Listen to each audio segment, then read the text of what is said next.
Bonjour à tous et bienvenue sur Reds League. Juste avant que la vidéo ne commence, n'hésitez surtout pas à lâcher un like, un commentaire pour dire ce que vous avez pensé de ce match et notamment pour soutenir la chaîne, encore une fois. Je le répète souvent, mais ça m'aide énormément. Donc les gars, on va passer directement au débrief.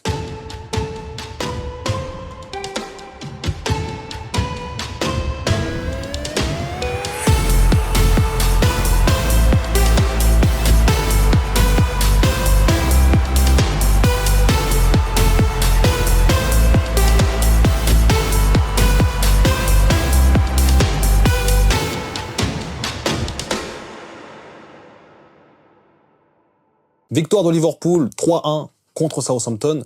Donc un match quand même pas évident en première mi-temps. On va pas se mentir, c'était quand même pas du tout évident. On perdait même au score. On a failli tomber sur un os, les gars. Petit jeu de mots, hein, pour ceux qui ont la ref. Donc non, franchement, c'était pas un match évident, les gars. C'était pas un match évident. Même si on gagne 3-1 et qu'en deuxième mi-temps, on a vraiment surdominé l'équipe. Après, tu te dis, tu joues contre le dernier du championnat d'Angleterre. Donc forcément, tu te dois de montrer une belle prestation, tu te dois de gagner ce match. Donc ils l'ont fait, c'était pas évident. On a bénéficié de 2 pénaltys aussi, d'un Darwin Núñez qui a quand même été assez bon dans ce match. Donc non, franchement, si on regarde le fil du match, tu peux que dire que Liverpool a mérité.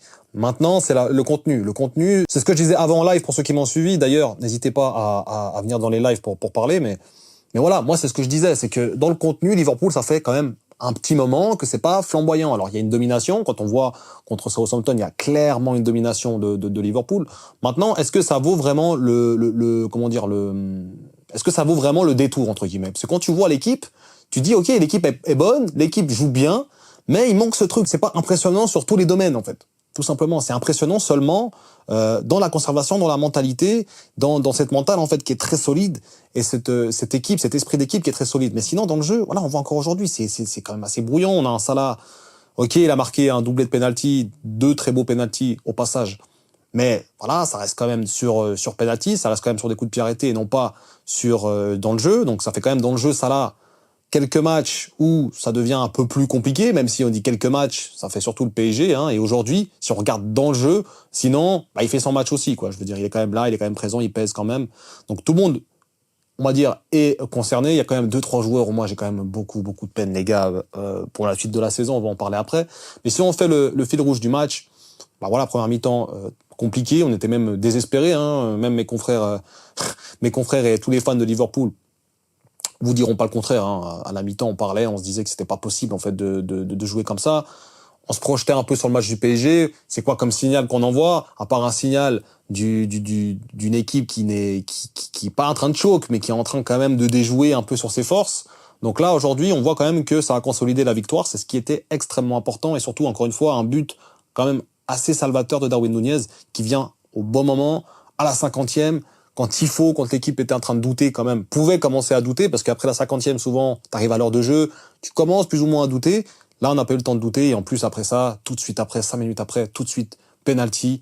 Donc non, après, voilà, on va encore nous dire qu'on a été favorisé par l'arbitrage, puisque Darwin Núñez, il nous a fait un geste d'humeur assez déplorable. Après, quand on revoit l'action, je vous invite à revoir l'action.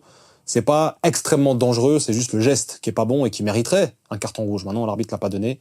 Donc voilà, après, on peut pas dire qu'on est favorisé ou qu'on est défavorisé, c'est juste que c'est un fait de jeu. C'est vrai qu'il y en a beaucoup ces temps-ci en notre faveur. Maintenant, quand tu regardes sur les autres saisons, tu regardes en général, on n'a pas été vraiment épargné par ça. Donc là, ça fait un peu plaisir d'être épargné un petit peu par ces faits de jeu-là. Si maintenant, on se concentre un peu plus sur le match, on voit jusqu'à la 95e, 96e, on continue à pousser, on a envie de mettre ce 4e, donc on voit qu'il y a toujours cette envie d'aller marquer. Ça, c'est pas parti, on n'a pas que cette envie de défendre. On voit des percées de Konaté en fin de match, on voit quand même des joueurs qui sont assez concernés. Donc pour moi, très sincèrement, c'est un match sur lequel je m'attendais. Moi, j'avais dit 2 buts d'écart. C'est ce qui s'est passé. J'avais dit 2-0, en tout cas 2 buts d'écart. En tout cas, c'est ce qui s'est passé. Donc non, en général, moi, je suis quand même assez content de la victoire quand même, vu comment le match était parti. C'était vraiment pas gagné du tout, mais voilà. On a quand même su répondre. On est revenu en deuxième mi-temps assez rapidement. On n'a pas douté trop longtemps, donc c'est ça qui fait énormément plaisir. Et Southampton, hein, après, c'est la dernière équipe du championnat, c'est pas pour rien. Ça n'arrive pas à conserver un score. C'était quand même assez intéressant sur ce match-là, même si le but qu'on prend, c'est sur une touche. Encore une fois, on prend des fois on est très vulnérable dans ce genre de jeu en fait. Quand il y a une touche, quand ce genre de petit truc anodin où tu dis il va rien se passer, bah, il va se passer quelque chose. Et c'est comme ça souvent qu'on prend des buts, c'est quand on pense qu'il va rien se passer. Après voilà, petite boulette d'Alisson sur le coup, c'est ça Alisson, hein, c'est ce que je disais, c'est que là, vu le match contre Paris, on peut que se taire et dire ok bon, on passe dessus. Mais après c'est ça Alisson aussi, c'est beaucoup beaucoup beaucoup de boulettes.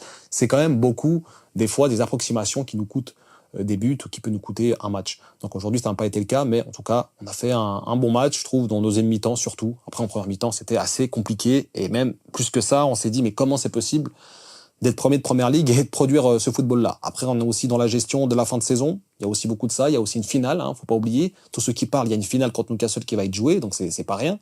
Donc voilà, tout ça pour dire que la victoire fait plaisir, la victoire est importante. On va passer et on va se concentrer sur le match contre le PSG maintenant. Il va falloir vraiment montrer les dents cette fois-ci et pas être complètement passif. Donc voilà les gars, on va passer directement à l'analyse des joueurs. Donc sur la formation, on était sur un 4-3-3. Donc ça c'est assez, c'est pas forcément des plus classiques. Alors quand on voit style de Klopp, etc., c'est extrêmement classique, mais style slot, c'est pas forcément très classique. Après il y a quand même eu du turnover dans ce match. Tsimikas, Jones et Darwin Nunez malgré tout parce que il joue pas non plus très souvent titulaire. Donc voilà, on va aller point par point. Mais un des joueurs que franchement c'est compliqué cette fin de saison. On a vraiment un visage, on voit en fait des choses qu'on voyait pas avant et qu'on arrive à se dire aujourd'hui que c'est pas possible de continuer avec ces joueurs-là. On va voir après, mais en tout cas Alisson, une petite boulette sur le premier but, ça va coûter un but quand même, donc ça peut être très dangereux. Mais sur la suite du match, on a réussi à répondre présent. Il a quand même lui répondu présent aussi sur 2-3 arrêts. Donc intéressant, on va pas lui jeter la pierre. Bon match d'Alisson. Après, Tsimikas, les gars, c'est pas possible. Hein. Je vais pas m'éterniser là sur lui là, mais franchement, ce match, il est vraiment dégoûtant. Même ses choix, il y a un moment où il arrive à un peu à éliminer un ou deux joueurs. Il sait pas quoi faire du ballon. Il est là, il a même peur de faire la passe du droite. Enfin bref, c'est non, franchement, Tsimikas, c'est pas bon du tout. C'est vraiment pas confiant. Enfin, je veux dire, quand tu sors Robertson pour rentrer un Tsimikas, t'es pas en grande confiance, quoi. Et sur ce match-là, on le voit, hein, c'est un des artisans de la défaite contre Plymouth. Donc on voit, il a pas le niveau. Il a eu le niveau sur certains matchs, il a été déterminant, mais sur une longueur, sur une longévité, il a pas le niveau, Tsimikas. Franchement, on peut le dire aujourd'hui, ça a pas été bon. Konaté, Van Dijk, un petit peu de facilité, hein, quand on disait à Alisson de sortir pour prendre le ballon sur le but de Southampton, un petit peu de facilité. Des fois, il a ce petit truc-là où un petit peu de suffisance, un peu de facilité. Mais en général, c'était quand même très sérieux. Konaté, très très très sérieux. J'ai rien à dire sur la défense centrale aujourd'hui. Ça a été vraiment très bon. Arnold, offensivement, franchement, on peut le dire, c'est vraiment pas le Arnold qu'on connaît. Défensivement, aujourd'hui, ça a été très correct. Mi-figue, mi-raisin, ce match. Franchement, il n'a pas été au top, mais il n'a pas été un flop. Donc voilà, franchement, ça a été un match correct. Robertson, on avait vu l'entrée de Robertson à la mi-temps, on a vu tout de suite Slot faire 3 changements, il a vraiment enlevé Szoboszlai, qui n'avait pas du tout fait un bon match jusqu'à là. Tsimikas, qui a été vraiment très très très mauvais, hein, faut le dire. Tsimikas, les gars, c'est waouh, franchement waouh. Et Jones, qui n'était pas vraiment dans son état habituel. Donc 3 joueurs qui ont été remplacés et ça a vraiment changé le cours du match, pour le dire. Donc ça c'était bien. Ça c'était bien aussi, cette réaction rapide de 3 joueurs là, changement à la mi-temps. Tu voyais que c'était pas bon, tu fais rentrer 3 joueurs directs. Belle réaction. Après, je pense qu'il aurait préféré faire reposer certains joueurs plutôt que les rentrer. Mais sinon voilà, Robertson, bonne entrée, on a vu une différence. Après, offensivement, c'est toujours autant compliqué. Défensivement, ça a vraiment fait le taf. Il y a même 2-3 moments, il a quand même éliminé 1 ou 2 joueurs. Donc non, c'est intéressant, Robertson, sur ce match-là. Il n'y a rien à dire, à part offensivement, où ça pêche un peu pour moi.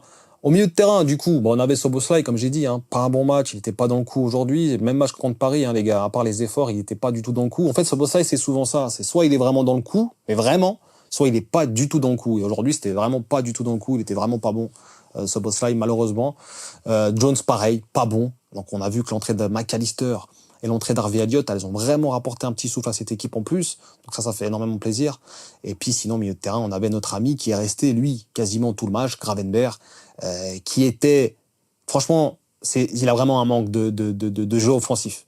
Il y a des moments où il pouvait mettre la passe, vraiment limite du hors-jeu, il le fait pas. Il y a des moments où il doit tirer, il fait 40 000 feintes avant de tirer. Enfin, tu sens qu'il est très très fort, mais qu'offensivement, ça peine un petit peu. Sinon, bon match de sa part aussi. Endo qui est rentré, très bon match. Encore une fois, très sérieux ce mec-là quand il rentre, je suis très content.